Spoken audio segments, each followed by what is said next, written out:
भारताच्या अर्थव्यवस्थेने एक मोठी भरारी घेत जगातील चौथ्या क्रमांकाची सर्वात मोठी अर्थव्यवस्था म्हणून जगाच्या पाठीवर नाव कमावलं, तो हा सुवर्ण काळ आहे।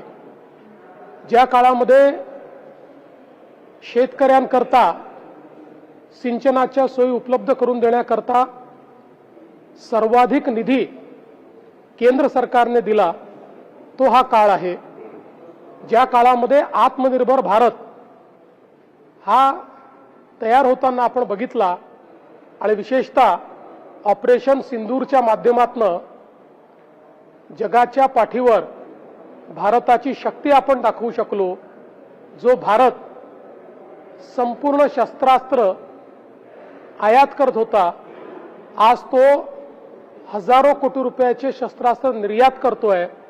अशा प्रकारचा आत्मनिर्भर भारत, ज्या भारताने UPIच्या माध्यमातून डिजिटल पेमेंट सिस्टीम गेटवे जगाला दिला आणि जगातले 30 देश हा डिजिटल पेमेंट गेटवे वापरतायत, असा भारत मोदीजींनी उभा केला आहे।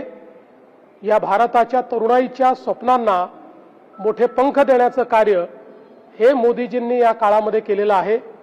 आणि म्हणूनच मला असं वाटतं की केवळ लॉंगेस्ट सर्व्हिंग असं नाही, तर ज्यांच्या सर्व्हिसला, ज्यांच्या सेवा कार्याला संपूर्ण देश लक्षात ठेवेल, विकास भी विरासत भी अशा पद्धतीनं ज्यांनी कार्य केलं आहे, त्या माननीय प्रधानमंत्री महोदयांचे मी मनापासून आभार मानतो। महाराष्ट्राला तर गेल्या 12 वर्षामध्ये भरभरून अशा पद्धतीनं माननीय मोदी साहेबांनी दिलाय। आपल्या सर्वांनाच कल्पना आहे, आपले जवळपास 100 धरणं पूर्ण करण्याकरता केंद्र सरकारने आपल्याला मदत केली। महाराष्ट्रामध्ये वाढवणसारखं बंदर असेल, महाराष्ट्रामध्ये हायवेज असतील, मेट्रो असेल, ट्रेनचं नेटवर्क असेल, नवी मुंबईचं एअरपोर्ट असेल, मेट्रो 3 असेल, असे अनेक प्रकल्प आपल्याला सांगता येतील की जे केवळ कागदावर दिसायचे पण प्रत्यक्षात उतरलेले आपल्याला पाहायला मिळत आहेत। आणि म्हणून महाराष्ट्राच्या जनतेच्या वतीनेही आमच्या या लाडक्या प्रधानमंत्री महोदयांचं मी मनपूर्वक अभिनंदन करतो। शरद पवार असं म्हणाले की नेहरूंबाबत स्पर्धा केली जाते, पण नेहरूंच्या स्पर्धेसोबत कशी काय होती? इंग्रजांच्या 12 वर्षात तुमचा असा काही क्षण आहे की जो खूप जिव्हाळ्याचा वाटलेला आहे? मला असे अनेक क्षण सांगता येतील, पण विशेषतः ज्या वेळी महाराष्ट्राकरता मोदीजींकडे मी गेलो, त्यावेळी मोदीजींनी ज्या प्रकारे महाराष्ट्राचे प्रश्न सोडवण्याला प्राधान्य दिलं, आणि याचं सगळ्यात मोठं उदाहरण 2015च्या दुष्काळामध्ये ज्यावेळी मोदीजींकडे गेलो, देशामध्ये केवळ महाराष्ट्राला बळीराजा योजना त्यांनी दिली, ज्यामुळे 100 धरणं विदर्भ, मराठवाडा आणि उत्तर महाराष्ट्रातले आपण पूर्ण करू शकलो। मला असं वाटतं की इतका सेन्सिटिव्ह, संवेदनशील नेता हा आपल्याला खचितच बघायला मिळतो। शरद पवार म्हणाले की नेहरूंबाबत स्पर्धा लावली जात आहे, पण तशी काय होऊ शकते? नेहरूंनी इंग्रजांच्या अत्याचारातून मुक्त करण्याचं काम केलं, हे आपण विसरू शकत नाही। आणि कुठलीही स्पर्धा नाही, खरं म्हणजे केवळ हा रेकॉर्डचा भाग आहे की देशामध्ये इलेक्टेड निर्वाचित पंतप्रधानांमध्ये नेहरूजींचा एक रेकॉर्ड होता, ते 4398 दिवस होते। मोदीजी आता 4399 दिवस झाले आहेत आणि पुढेही ते राहणार आहेत। याच्या व्यतिरिक्त नेहरूजींच्या काळात नेहरूजींनी जे केलं ते आपल्याला माहिती आहे, मोदीजींच्या काळात मोदीजींनी जे केलं ते आपल्याला माहिती आहे। तुलना करायचा विचारच नाही आहे, विषय नाही आहे। मुळामध्ये नवभारताच्या निर्मितीमध्ये मोदीजींचं जे स्थान आहे ते अढळ आहे। त्यामुळे मी कोणाशी तुलना करू इच्छित नाही, तुलना करण्याचं कारणही नाही। काही लोकांनी यांच्या बैठका चालू आहेत, राहुल गांधी तर म्हणतात की 1 वर्षापर्यंत मोदी काय टिकणार नाहीत म्हणून, आणि बैठका आता संपूर्ण देशभर घ्यायचं काम आता इंडिया आघाडी करणार आहे। असं आहे की बुडत्याला काडीचा आधार असतो। त्यामुळे स्वतःच्या मनाची समजूत घालणं आणि कार्यकर्त्यांना एक स्वप्न दाखवणं की चमत्कार होणार 1 वर्षात मोदी जाणार, असं गेले 10 वर्ष चमत्कार ते करतायत, पण तो चमत्कार काही घडत नाही. मोदीजीच नवनवीन चमत्कार घडवतात आणि बंगालसारखा विजय हा खऱ्या अर्थानं केवळ देशाला नाही तर संपूर्ण विश्वाला थक्क करून सोडतो. म्हणून मला असं वाटतं की फार गंभीरतेनं हे घेण्याचं कारण नाही. ते बुडत्याला काडीचा आधार आहे, तसा तो काडीचा आधार घेण्याचा प्रयत्न राहुल गांधी करतात. शरद पवारांनी वक्तव्य केलंय आता की त्यांनी म्हटलं या देशाच्या स्वातंत्र्यासाठी ज्या लोकांनी योगदान दिलं त्यांच्यावरच्या मालिका बंद केल्या जात आहेत. काही लोकांनी शिखांवरती काँग्रेसने आणि देशाने अन्याय केला असं वक्तव्य करून संबंध देशाची बेआबरू करण्याचं काम केलं जात आहे. महाराष्ट्रातून पंजाबमध्ये जाऊन हे बोललं जात आहे. आणि ब्लू स्टारला फ्लॅट काय म्हणाले? पहिली गोष्ट अशी आहे, शरद पवार काय म्हणाले मी ऐकलं नाही, त्यांचं भाषणही मी ऐकलं नाही. त्यामुळे तुम्ही अर्धवट गोष्टी मला सांगून माझी प्रतिक्रिया घेण्याचा प्रयत्न कराल तर ती योग्य होणार नाही. मात्र एक गोष्ट निश्चितपणे सांगतो की ज्या प्रकारे शिखांवर काँग्रेसने अत्याचार केला त्याचा निषेध हा जन्मभर आम्ही करू, शेवटपर्यंत आम्ही करू.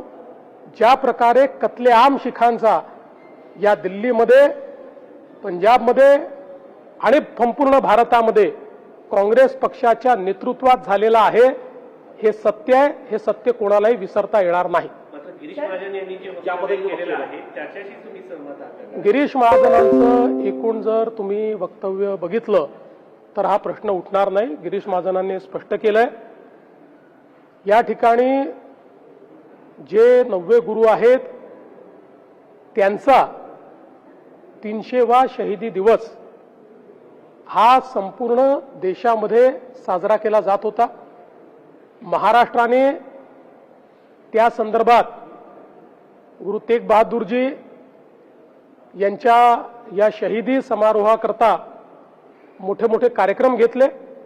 देशातले मोठे कार्यक्रम महाराष्ट्रात झाल्यामुळे अर्थातच पंजाबमधनं एक निमंत्रण हे गिरीश भाऊंना आलं होतं की या ठिकाणी आम्हाला महाराष्ट्र सरकारचा गौरव करायचा आहे. त्यामुळे ते त्या ठिकाणी गेले होते. त्यांनी दर्शन घेतलं आणि या कार्यक्रमाच्या पाठीशी कोण आहेत किंवा तिथे कोणाचा फोटो लागलाय, एकतर तिथे गुरुमुखीमध्ये सगळं लिहिलं होतं, त्यामुळे त्याची कल्पना नव्हती.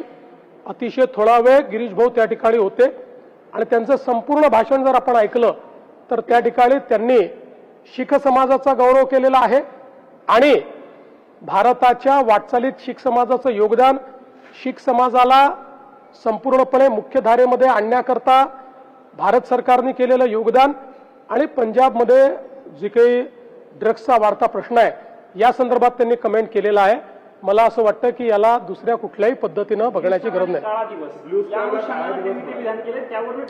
त्याच्या संदर्भात त्यांनी स्पष्टीकरण दिलंय. तुम्ही मला फिरवून विचारलं तरी त्यांचं स्पष्टीकरण त्यांनी दिलंय. त्यापेक्षा जास्त स्पष्टीकरण मला देण्याची आवश्यकता वाटत नाही. मुंबई महापौरची ऑफिस बरोबरच पुणे महापौर बीएससी आणि तुमच्या मुख्यमंत्र्यांची स्वतःची जी ऑफिस आहे ती एक ईमेल आली आहे बॉम्बने उडवून देण्याची. असले ईमेल येत असतात, आले तर ते आम्ही गांभीर्याने घेतो. त्याचा पूर्ण तपास मुंबई पोलीस करतायत. पण साधारणपणे अशा प्रकारचे ईमेल हे आतापर्यंत असा अनुभव आहे की ते हॉक्स असतात, ते चुकीचे असतात. तथापि कोणी ईमेल केला तरी कोण आहे हे शोधून काढणं काम आहे, ते होत आहे. पश्चिम बंगालमध्ये टीएमसी फुटते, त्या पद्धतीने महाराष्ट्रात अनेक पक्ष फुटले होते, त्याच धर्तीवरती फुटताना पाहायला मिळालं. आणि ममता बॅनर्जी, अभिषेक बॅनर्जी काँग्रेसमध्ये विलीन होणार असंही कळतंय. त्यावरच राऊत म्हणतात की अजित पवारांकडे विलीन होण्याऐवजी काँग्रेसमध्ये विलीन व्हा. काय होईल? मला अजून राऊत का विलीन झाले नाहीत हे समजलेलं नाही. त्यांनी त्यांच्या विलिनीकरणाचा मुहूर्त काढावा. इतरांचा मुहूर्त कशाकरता काढतात? ते आपले महाराष्ट्रातले नेते आहेत, महाराष्ट्रावर बोलावं. जगभरावर कशाला बोलावं आपण? साहेब, ठाण्यामधला एक व्हिडिओ व्हायरल होतोय. एक वयोवृद्ध जो व्यक्ती आहे ते कचरा टाकू नको असं एका ओला चालकाला सांगत असल्यामुळे त्या ओला चालकाने त्यांना मारहाण केलेली आहे. अत्यंत गंभीर प्रकारचा व्हिडिओ सोशल मीडियावरती आणि समाज माध्यमांवर कचरा करू नको म्हणून ते अतिशय गंभीरच आहे. या संदर्भात कडक कारवाई करण्याचे आदेश हे आपण दिलेले आहेत आणि निश्चितपणे अशा प्रकारच्या प्रवृत्तींना ठेचण्याचंच काम होईल. भाऊ, मागच्या कर्जमाफीतून जे लोक शेतकरी वंचित आहे त्याच्या संदर्भात काल कॅबिनेटमध्ये चर्चा झाली. मात्र जी आर कधीपर्यंत येईल किंवा काय याच्यामध्ये भवितव्यात काही याला अजून एक जोडून, ज्यांनी जुनं कर्ज घेतलं त्यांचं कर्ज माफ होणार नाही असं ठीक आहे. पहिल्यांदा सांगतो की या संदर्भात सगळे डिटेल्स देण्याकरता आम्हाला इलेक्शन कमिशननी बंदी घातलेली आहे. तथापि प्रेस नोट काढायला बंदी नव्हती म्हणून प्रेस नोटच्या माध्यमातून सगळे डिटेल आम्ही दिलेले आहेत. ते जर नीट वाचलं तर सगळे कन्फ्युजन दूर होतील. 56 लाख शेतकऱ्यांना 36,000 कोटी रुपयाची कर्जमाफी आपण करतो. यामध्ये ज्या लोकांनी यापूर्वी कर्ज घेतलेलं आहे, जे थकीत आहेत, असे सगळे लोक आपण कव्हर केलेले आहेत. केवळ 2020ला ज्यांना कर्जमाफी मिळाली आणि जे पुन्हा थकीत आहेत असं दाखवत आहेत किंवा झालेले आहेत, यांच्या संदर्भात काही रेस्ट्रिक्शन आपण टाकले आहेत. तो नंबरही मोठा नाही आहे. मला असं वाटतं की 9-10 लाख अशा प्रकारचे शेतकरी आहेत, त्यांनाही कर्जमाफी मिळणारच आहे. पण वारंवार म्हणजे 17ला मिळाली, 20ला मिळाली आणि पुन्हा 26ला, तर यातनं बँक. लोकशाही मराठी ऐका, पहा, जागरूक रहा.